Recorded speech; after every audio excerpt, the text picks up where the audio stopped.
l'invité politique de Guillaume Durand sur Radio Classique et Paris Première. Maire du Havre, partisan d'Alain Juppé, est-ce que ce soir on va assister, Édouard Philippe, bonjour et bienvenue à un pugilat? Non. Mais alors pourquoi y a-t-il eu tout ce qui s'est passé ces dernières semaines? Oh bah écoutez, d'abord... Fillon, l'avorteur qui bombarde Alep via son copain Vladimir Poutine, mais enfin c'est quand même quelque chose qu'on a entendu. Vous dites ces dernières semaines. D'abord, je trouve que le débat de premier tour de la primaire, il a été bon. Il a été sain, il a été utile, et il a donné un résultat très net. D'abord, une mobilisation exceptionnelle.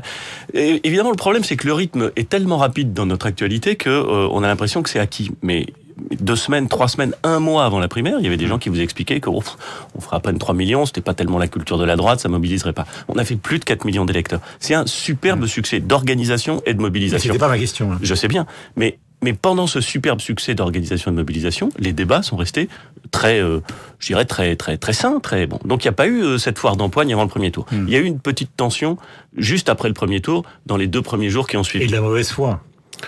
Une petite tension, des questions qui ont été posées. La mauvaise foi, vous savez, ça arrive. C'est le propre des campagnes. Quand on passe au 2e tour, ça se tend un peu plus. D'abord parce qu'on est l'un contre l'autre, alors qu'à 7, si je vous pose cette question, c'est pas pour rentrer dans ce jeu-là. C'est peut-être parce que c'est ce qui est en train de poser un problème à Alain Juppé. Je sais bien, mais il aurait trop pédalé ce soir pour avoir l'air. Je sais bien, mais je continue. Donc il y a eu cette petite tension de début de 2e tour. Moi, je suis jamais rentré là-dedans. J'ai pas dit de mal quand j'étais à votre micro avant le premier tour de François Fillon. Je vois pas pourquoi j'en dirais après le premier tour pour faire le spectacle. Donc c'est pas le sujet. Ce qui est vrai, c'est qu'entre Alain Juppé et François Fillon, 2 personnes qui s'estiment, Alain Juppé l'a encore dit hier soir sur TF1, il y a des différences de projet. Des différences de projet. Et ces différences de projet, elles sont intéressantes. Et c'est de ça dont il faut parler. Il faut parler des différences programmatiques. Donc ce sera le thème de ce soir. Mais oui, absolument. Et ce sera un bon thème, c'est un bon débat, c'est un débat très sain. Est-ce que on se fait plaisir enfin, pas on se fait plaisir, mais est-ce qu'on choisit le programme qui nous paraît le plus beau, magnifique, ambitieux sur le papier, ou est-ce qu'on s'interroge d'ores et déjà sur la capacité qu'on a à le mettre en œuvre et à éviter que le pays se bloque? C'est une question qui est très saine et qu'il faut poser. A lui aussi dit en meeting et dans les rencontres qui ont eu lieu avec les militants qu'il avait été calomnié, qu'on avait appelé Alain Juppé. Bien sûr. Alain Juppé, qu'il avait construit une mosquée ces derniers temps qu'il n'avait pas construite, etc. Et ça a été très puissant et ça a été très... Et il explique même que c'est surtout ça qui a affaibli sa candidature. C'est vrai ou faux?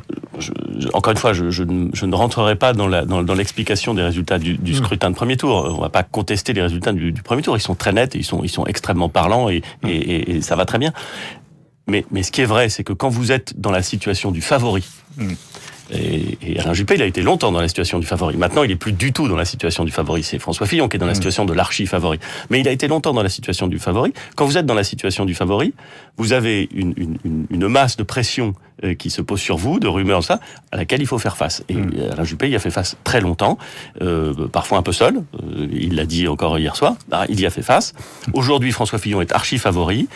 Et ce soir, on va avoir un débat qui ne sera, à mon avis, pas du tout un pugilat, qui sera un débat très sain, projet contre projet, différence contre différence, et ça me semble une très bonne chose.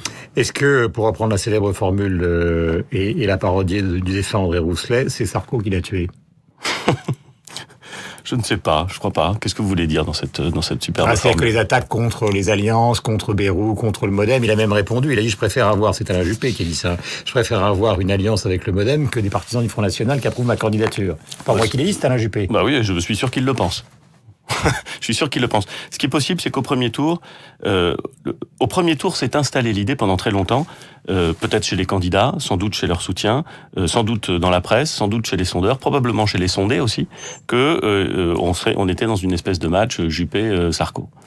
Et Sarkozy renvoyait Juppé sur la gauche du ring, en lui disant vous êtes allié avec le Modem, et le Modem c'est déjà la gauche, et se plaçait lui-même assez à la droite du ring. Bon, très bien. Ça a laissé un espace central.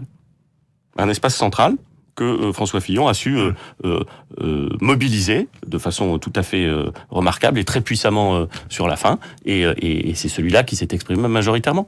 Bon, très bien. C'est finalement Alain Juppé a pâti les attaques de Nicolas Sarkozy qui ont profité à François Fillon. Je pense qu'elles ont produit un effet. Oui. Les 500 000, justement, c'est la bataille, vous l'évoquiez tout à l'heure, la bataille sérieuse. Alors, il n'y a pas dans l'histoire de l'économie française simplement qu'une affaire de fonctionnaires. Non. Mais pourquoi dites-vous, enfin, vous, les partisans de l'armée, que c'est absolument impossible?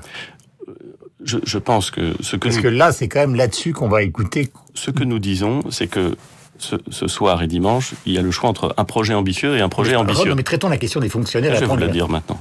Simplement, la différence entre le projet ambitieux d'Alain Juppé et le projet ambitieux de François Fillon, c'est qu'il nous apparaît que le projet ambitieux d'Alain Juppé, il a en plus la caractéristique d'être réaliste. Ce qu'Alain Juppé dit, c'est que dire on va supprimer 500 000 emplois de fonctionnaires n'est pas réaliste, me semble-t-il. D'abord parce qu'il y a un certain nombre de domaines dans lesquels nous avons des besoins. Dire qu'on ne va pas engager de fonctionnaires dans la police ou de magistrats dans la justice est, me semble-t-il, quelque chose qui est décalé par rapport aux attentes et par rapport aux besoins français du moment. En matière de sécurité, on a besoin de recruter des fonctionnaires de police. Et quand j'entends François Fillon dire qu'il veut créer, et il a raison, je crois que lui est à 16 000 places de prison, Alain Juppé est à 10 000 places de prison, je serais surpris que ces 16 000 places de prison, ce soit simplement des constructions et qu'il n'y ait pas un petit peu des fonctionnaires à côté. Dans la fonction publique, si on augmente le temps de travail, on maintient les missions. Mais c'est un sujet. Si on augmente le temps de travail, on peut tout à fait le faire. On peut tout à fait le faire. Mais comment est-ce qu'on finance cette augmentation de temps de travail? Si vous augmentez le temps de travail, de deux choses l'une. Soit vous financez l'augmentation de ce temps de travail par une augmentation proportionnelle des revenus, ce qui veut dire que pèse immédiatement sur les budgets publics une très forte augmentation. C'est vrai pour l'État, qui lui peut continuer à emprunter pour financer. Mais c'est vrai sur les collectivités territoriales, qui elles ne peuvent pas emprunter pour financer leur fonctionnement. Ce qui veut dire que dans toutes les collectivités territoriales, communes, départements, régions, demain, si on passe à 39 heures, payer 39 heures, on a une augmentation considérable des budgets. Soit on ne finance pas l'augmentation du temps de travail à hauteur de cette augmentation, ce qui veut dire qu'on demande aux gens de travailler plus pour gagner moins, en tout cas pour ne pas gagner plus. Et ben ça, je pense que ça ne passe pas. Et cette question, c'est une question sérieuse, c'est une question légitime. Et Guillaume Durand, s'il y a bien une personne qui est fondée dans ce pays à poser la question de est-ce que ce que vous proposez, qui est formidable, est réalisable, c'est Alain Juppé. Parce qu'il connaît très bien la différence, lui, entre un bon projet réalisable et un bon projet qui ne l'est pas.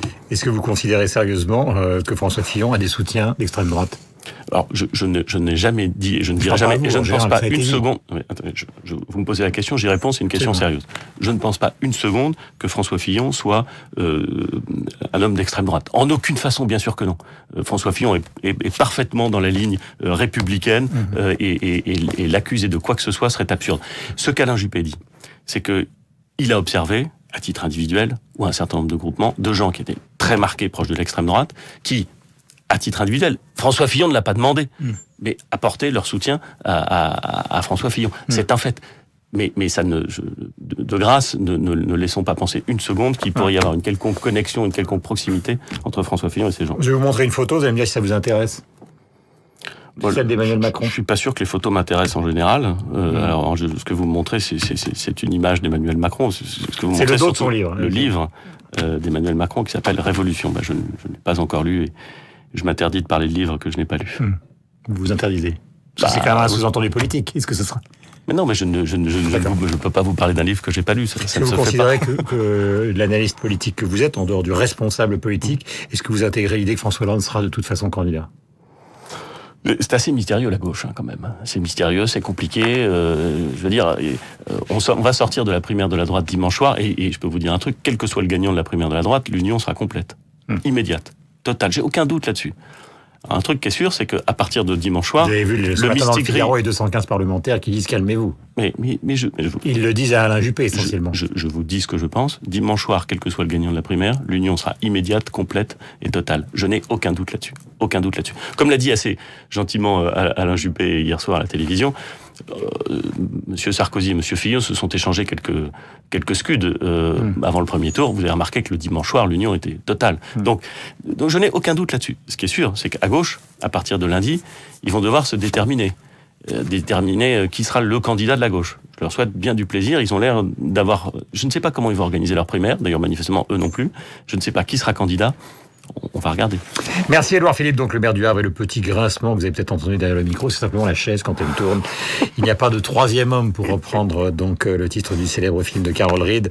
Dans ce studio, nous sommes ravis de vous accueillir. Il est 8h27, nous avons rendez-vous avec la revue de presse de Michel Grossieur.